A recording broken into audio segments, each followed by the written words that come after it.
AP assembly speaker Ayyanna Patrudu సంచలన వ్యాఖ్యలు చేశారు. 5 ఏళ్లకు ఒకసారి ఓటేసే ఓపిక లేని వారు సమాజం గురించి ఎలా మాట్లాడతారని ప్రశ్నించారు. ఓటర్ లిస్టులో పేర్లున్నాయో లేవో చెక్ చేసుకునే బాధ్యత ప్రజలకు లేదా అని నిలదీశారు. ఓటర్ లిస్టులో పేరు లేని వాళ్లు తన దృష్టిలో చనిపోయినట్టే అన్నారు. అలాంటి వాళ్లకు పెన్షన్లు ఎందుకు ఇవ్వాలి, పథకాలు ఎందుకు అమలు చేయాలి అంటూ అయ్యన్న పాత్రుడు ప్రశ్నించారు.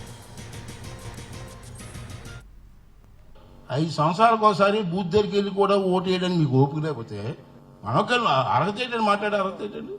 మీ భార్య ఓటు, నీకు మీ పిల్లలకు ఓటు ఉందో లేదు చెక్ చేసుకొచ్చి బాధ్యత మీకు లేదా? ఆఫీసులు ఇంటికి వచ్చి రాయాలా? ఎందుకు రాయాలండి?